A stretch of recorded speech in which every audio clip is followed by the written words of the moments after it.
اشاعت القراءت YouTube channel کو subscribe کریں اور بیل آئیکن کے بٹن کو کلک کر لیں۔ تو اب اخیر میں جو اصول التجوید کے اندر ہدایات بیان کی گئی تھی ان کو وہاں پر یہ بتایا گیا کہ جو لوگ معنی نہیں سمجھتے ہیں اور عربی نہیں سمجھ سکتے، ترجمہ نہیں سمجھ سکتے، تو ان کے لیے قرآن پاک کے اندر کچھ علامات لکھی گئی ہیں جن کو رموز اوقاف کہتے ہیں، یعنی وقف کرنے کے رموز، وقف کرنے کی علامتیں۔ یہ ان لوگوں کے لیے کہ جو قرآن پاک کے معنی نہیں سمجھتے تو وہ رموز اوقاف کہیں کہیں لکھ دیے گئے ہیں، تو اب ہمیں ان کو سمجھنا ہے۔ دیکھیے، ایک تو وہ ہیں کہ جو قرآن پاک کا ترجمہ سمجھتے ہیں، اس کا معنی سمجھتے ہیں، تو اپنے معنی کے اعتبار سے وقف کر سکتے ہیں، کہاں وقف تام کرنا ہے، وقف کافی حسن۔ جو معنی سمجھتے ہیں ان کے لیے تو آسان ہے کہ وہ وقف معنی کے اعتبار سے کریں، لیکن جو معنی نہیں سمجھتے قرآن پاک کے، تو ان کے لیے ضروری ہے کہ جو علامتیں قرآن پاک کے اندر بیان کی گئی ہیں، جو لکھی گئی ہیں، ان کا خیال کرتے ہوئے وہ وقف کریں۔ تو ہمیں وہی چیزیں سمجھنی ہیں۔ اصول التجوید حصہ اول کے اندر جو ضروری ہدایات تھی، وہاں یہی بات بیان کی گئی تھی کہ جو شخص معنی نہ سمجھتا اس کو چاہیے کہ انہی جگہوں پر وقف کرے جہاں قرآن پاک میں آیت بنی ہوئی ہو۔ بہت سارے رموز بنے ہوئے ہیں، کہیں گول دائرہ بنا ہوا ہوتا ہے جس کو ہم آیت کہتے ہیں، اور کہیں جو ہے طا بنا ہوا ہوتا ہے، کہیں جیم بنا ہوا ہوتا ہے، اور کہیں میم بنا ہوا ہوتا ہے۔ اس طرح بہت سارے رموز، بہت ساری علامتیں بنی ہوئی ہوتی ہیں، تو جو معنی نہ سمجھتے ہو ان کو چاہیے کہ ان کا خیال کرتے ہوئے ان کے مطابق وقف کریں۔ چلیے میں آپ کو سمجھاتا ہوں۔ ہمیں اب یہی چیزیں سمجھنی ہیں، اور جتنی بھی قرآن پاک کے اندر علامتیں بیان کی گئی ہیں، جو لکھی گئی ہیں، ان کو ہمیں سمجھنا ہے کہ کون سی علامت پر رکنا چاہیے، کون سی علامت پر نہیں رکنا چاہیے، اور کس پر رکنا ضروری ہے، وہ سب ہم سمجھ لیں۔ چلیے اسی کو شروع کرتے ہیں اور سمجھنے کی کوشش کرتے ہیں۔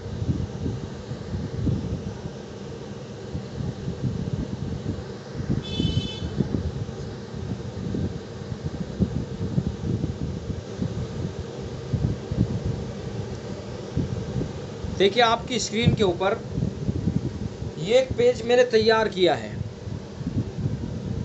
سب سے پہلے جو ہے اس کو سمجھیے، یہ گول دائرہ بنا ہوا ہوتا ہے قرآن پاک کے اندر، جس کو ہم آیت کہتے ہیں۔ ہر آدمی سمجھتا ہے اس کو کہ یہ آیت ہے۔ اچھا، اس کے اندر جو میں نے 12 کا جو یہ ہندسہ لکھا ہے، اس کی کوئی وجہ نہیں ہے، یہ صرف میں نے سمجھانے کے لیے، چونکہ آیتوں کے اندر گنتی لکھی ہوئی تھی، آیت نمبر 12، 13، 14، تو اس کی وجہ کچھ نہیں ہے، صرف سمجھانے کے لیے میں نے 12 لکھ دیا ہے، کہ تاکہ سمجھ میں اچھی طرح سے آ جائے کہ قرآن پاک کے اندر اس طرح سے آیتیں بنی ہوتی ہیں۔ تو یہ گول دائرہ جو بنا ہوا ہوتا ہے، اس کا کیا مطلب ہے، اس پر رکنا چاہیے یا نہیں رکنا چاہیے، ہمیں سب سے پہلے اس کو سمجھنا ہے۔ ٹھیک ہے، اس کو آیت کہا جاتا ہے، ہم اس کو آیت کہتے ہیں۔ تو قرآن پاک کے اندر یہ جہاں بھی بنا ہوا ہوگا تو اس کو آیت کہا جاتا ہے۔ تو یہ علامت آیت پوری ہونے کی ہے۔ جہاں آیت پوری ہو جائے اس کو وہاں پر بنایا جاتا ہے، اس علامت کو، یعنی جہاں وقف تام ہو جاتا ہے۔ وقف تام یعنی جملہ پورا ہو جاتا ہے، اور جملہ اس طرح پورا ہوتا ہے کہ موقوف کو موقوف کے بعد والے کلمے سے لفظی معنوی کوئی تعلق نہیں، بات پوری ہو جاتی ہے، بات مکمل جہاں ہو جاتی ہے تو وہاں یہ گول دائرہ بنایا جاتا ہے، اس کو آیت کہا جاتا ہے۔ ٹھیک ہے، تو یہ سمجھیے کہ جہاں بھی یہ گول دائرہ بنا ہوا ہوگا یہ آیت ہوگی، اور وہاں بات پوری ہو گئی ہوگی، تو اس آیت پر اس جگہ رکنا چاہیے۔ جو معنی نہیں سمجھتے ہیں تو ان کے لیے بہتر یہ ہے کہ جہاں بھی آیت ہے ان آیتوں پر رکے، یہ گول دائرہ بنا ہوا ہے تو اس پر وہ رکے۔ جیسے الحمدللہ رب العالمین آیت بنی ہوئی، رکے۔ الرحمن الرحیم رکے، مالک یوم الدین رکنا چاہیے۔ لیکن یہ رکنا یہ نہیں ہے کہ بھائی ضروری ہے اگر آپ نہیں رکیں گے تو کوئی گناہ ہو جائے گا۔ رکنا چاہیے ان لوگوں کے لیے تاکہ قرآن پاک کو اچھی طرح سے خوبصورتی کے ساتھ اس کے اصول و ضوابط کے مطابق پڑھا جا سکے۔ تو یہ آیتیں ہیں جو قرآن پاک کو حسن و صوت کے ساتھ پڑھنا چاہتا ہے تو ان کو ان آیتوں کا خیال رکھنا چاہیے کہ ان آیتوں پر وہ رکیں، ٹھیک ہے۔ تو جہاں یہ گول دائرہ بنا ہوا ہوگا یہ وہاں ہوگا جہاں آیت پوری ہو گئی، یعنی بات پوری ہو گئی ہوگی، وقف تام وہاں ہوتا ہے۔ تو اس لیے یہ آیت پوری ہونے کی علامت ہے، اسی وجہ سے اس علامت ہی کو آیت کہتے ہیں، آیت اسی کو کہتے ہیں، ٹھیک ہے۔ اس آیت پر ٹھہرنا مستحب ہے، ٹھہرنا چاہیے، مستحب ہے، بہتر ہے کہ آپ ٹھہریں اس آیت کے اوپر۔ تو اس کو آپ سمجھ گئے۔ اب اس کے بعد دیکھیے نیچے آ جائیے، کہیں کہیں یہ بنا ہوا ہوتا ہے، یہ 5 کا ہندسہ ہے، یہ 5 کا یہ بنا ہوا ہوتا ہے کہیں کہیں قرآن پاک کے اندر۔ جب آپ پڑھیں گے آپ توجہ دیں گے تو کہیں کہیں یہ بنا ہوا ہوتا ہے۔ تو جہاں یہ بنا ہوا ہوتا ہے تو اس کا کیا مطلب ہے، اس پر رکیں یا نہ رکیں۔ یہ کہیں سنگل بھی بنا ہوا ہوتا ہے اور کہیں جو آیت میں نے اوپر بتائی نا یہ گول والی، کہیں یہ اس کے اوپر بھی ہوتا ہے، ٹھیک ہے۔ تو یہ علامت کیا ہے، اس کے اوپر ہمیں رکنا چاہیے یا نہیں رکنا چاہیے۔ تو یہ علامت یہ آیت مختلف فی ہونے کی ہے، مختلف فی یعنی اس کے اندر اختلاف ہے، لہذا اس جگہ آیت سمجھ کر وقف کرنا چاہیں تو کر سکتے ہیں۔ اگر یہاں آپ رکنا چاہیں تو رک سکتے ہیں، ٹھیک ہے۔ آپ کو ضرورت پیش آئی تو اس جگہ آپ رک سکتے ہیں، تو جہاں یہ آیت اس طرح کی بنی ہوئی ہوتی ہے قرآن پاک کے اندر۔ شاید میں آپ کو دکھاؤں اگر کہیں ہو تاکہ اور اچھی طرح سے آپ کو سمجھ میں آ جائے۔ یہ دیکھیے یہ سورۃ العصر، اس کے اندر ہے نا وَتَوَاصَوْا بِالْحَقِّ، یہ بنا ہوا ہے وہ 5 کا، حالانکہ اس کے اوپر لام بنا ہوا ہے، لیکن ہمیں فی الحال اس 5 کا جو یہ بنا ہوا ہے اس کے تعلق سے بات کرنی ہے، ٹھیک ہے۔ تو اس طرح سے کہیں یہ سنگل بھی ہوگا بنا ہوا، کہیں اس کے اوپر اس طرح سے جیسے لام بنا ہوا یہ بھی ہوتا ہے، اور کہیں کچھ اور بھی ہو سکتا ہے۔ تو بہرحال یہ قرآن کریم کے اندر جگہ جگہ آ سکتا ہے۔ تو اس کا کیا مطلب ہے، اس کا مطلب یہ ہے کہ یہ آیت تو ہے مختلف فی ہے، اس کے قراء کے نزدیک اس کے اندر اختلاف ہے یہ آیت ہے یا نہیں ہے۔ تو اس لیے اس آیت پر اگر رکنا چاہیں تو رک سکتے ہیں، ٹھیک ہے۔ اچھا ایک بات جو اس کے تعلق سے یہ مشہور ہے کہ امام عاصم رحمۃ اللہ علیہ کے نزدیک یہ آیت نہیں ہے، اس کی کوئی اصلیت نہیں ہے، کوئی وجہ نہیں ہے۔ تو جو یہ کہتے ہیں کہ امام عاصم کے نزدیک بھی آیت نہیں ہے لہذا یہاں پر رکنا نہیں چاہیے، تو ایسی کوئی بات نہیں ہے۔ اگر آپ یہاں پر رکنا چاہیں تو رک سکتے ہیں، ٹھیک ہے۔ اب اس کے بعد نیچے آ جائیے، میم۔ قرآن پاک کے اندر کہیں کہیں یہ میم بنا ہوا ہوتا ہے، کہیں سنگل ہوتا ہے، کہیں آیت کے اوپر ہی ہوتا ہے، گول دائرے کے اوپر۔ اور جہاں یہ میم بنا ہوا ہوتا ہے وہیں سائیڈ میں جو ہے لکھا ہوا ہوتا ہے وقف لازم، اور اس کے اوپر بھی لکھا ہوا ہوتا ہے قرآن پاک کے اندر، آپ نے غور کیا ہوگا وقف لازم لکھا ہوا ہوتا ہے۔ تو وقف لازم چونکہ لازم ہے تو اسی سے بات سمجھ میں آ جاتی ہے کہ یہاں پر رکنا چاہیے اور ضروری ہے یہاں پر رکنا۔ تو وقف لازم کی علامت ہے اس پر رکنا چاہیے، اس پر ضروری ہے رکنا۔ کہیں ایسا نہ ہو کہ اگر اس پر نہ رکیں تو وصل کی وجہ سے معنی کے اندر کچھ فساد ہونے کا احتمال نہ ہو، ٹھیک ہے. تو اس لیے جو معنی نہیں سمجھتے ہیں قرآن پاک کے تو ان کے لیے ضروری ہے کہ اس پر وہ رکیں. اس لیے بعض قاریوں نے اس کو وقف واجب بھی کہا ہے کہ یہاں پر رکنا واجب ہے اسی وجہ سے. تو یہ اصل انہی لوگوں کے لیے بات سمجھائی جا رہی ہے کہ جو قرآن پاک کے معنی نہیں سمجھتے ہیں. ظاہر سی بات ہے کہ جب وہ معنی نہیں سمجھتے ہیں تو انہیں کیا معلوم ہوگا کہ اس کا جہاں ہم رک رہے ہیں آگے سے کیا تعلق ہے، وصل کر رہے ہیں تو معنی کے اندر کوئی فساد پیدا ہو رہا ہے یا نہیں ہو رہا ہے. تو اس لیے یہاں پر وقف لازم لکھ دیا گیا ہے. بعض اوقات ایسا ہوتا ہے کہ وصل کرنے سے معنی کے اندر فساد پیدا ہو جاتا ہے، تو اس وجہ سے یہ وقف لازم وہاں پر لکھ دیا جاتا ہے کہ یہاں پر لکھنا ضروری ہے. اور اس کو وہی سمجھ سکتے ہیں جو قرآن پاک کو قرآن پاک کے معنی سمجھتے ہو، اس کا مطلب سمجھتے ہو.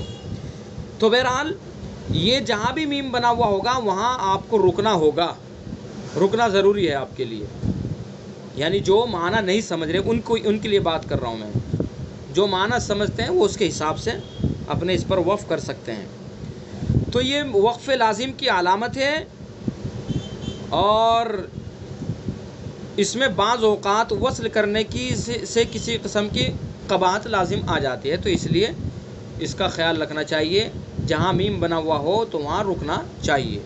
ٹھیک ہے. اب آگے آ جائیے نیچے.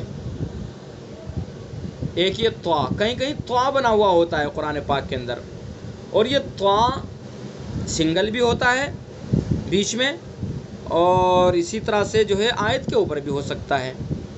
ٹھیک ہے. اب آپ کے سامنے یہ باتیں آ رہی ہیں، جب قرآن پاک آپ پڑھیں گے، تلاوت کریں گے تو ان چیزوں کے اوپر غور کیجیے گا.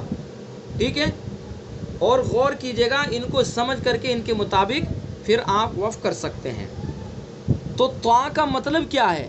یہ وقف مطلق کی علامت ہے، مطلق وقف کی علامت ہے. ٹھیک ہے.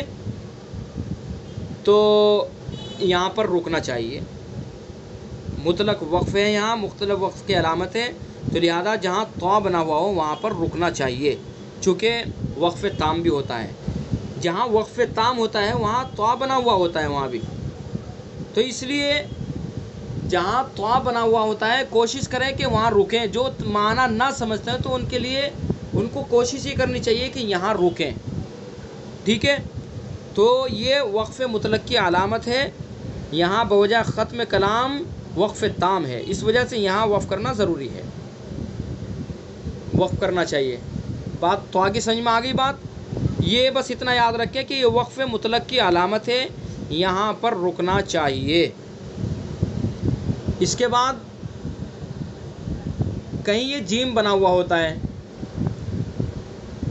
بہت ساری جگہ بنا ہوتا ہے جیم بھی، سنگل بھی ہوتا ہے، آیت کے بیچ میں آیت کے اوپر بھی ہوتا ہے. اس کا کیا مطلب ہے؟ یہ وقف جائز کی علامت ہے. وقف جائز یعنی یہاں پر وقف کرنا جائز ہے، یہاں پر وقف کرنا مستحسن ہے. اس پر بھی جیم پر بھی بہتر ہے وقف کیا جائے. ٹھیک ہے. تو جہاں جیم بنا ہوا ہو، جیم یہ وقف جائز کی علامت ہے، اس پر بھی وقف کرنا چاہیے. تو فی الحال یہ 1 2 3 4 5 علامتیں آپ کے سامنے میں نے رکھی ہے. پہلی یہ آیت، اس پر بھی رکنا چاہیے، اور دوسرے اس پر آپ رکنا چاہے تو رک سکتے ہیں. ٹھیک ہے. اور الفاظ پر دھیان دیجئے. یہ جہاں آیت یہ گول دائرہ بنا ہوا ہوگا اس پر آیت کرنا مستحب ہے، بہتر ہے کہ آپ رکیں. ٹھیک ہے. اور دوسری یہ جہاں یہ بنا ہوا ہوگا 5 کا، یہ آیت کے اوپر بھی ہو سکتا ہے اور سنگل بھی ہو سکتا ہے. تو جہاں یہ بنا ہوا ہو تو اس پر اگر آپ وقف کرنا چاہیں تو کر سکتے ہیں، کوئی رکاوٹ نہیں ہے. اور تیسرا یہ میم وقف لازم کی علامت ہے، یہاں پر وقف کرنا ضروری ہے. ٹھیک ہے. وقف کرنا ضروری ہے. میں پھر اس بات کی وضاحت کر رہا ہوں بار بار کہ یہ ان لوگوں کے لیے جو معنی نہ سمجھتے ہوں، اور جو ظاہر سی بات ہے معنی سمجھتا ہے تو اس کو تو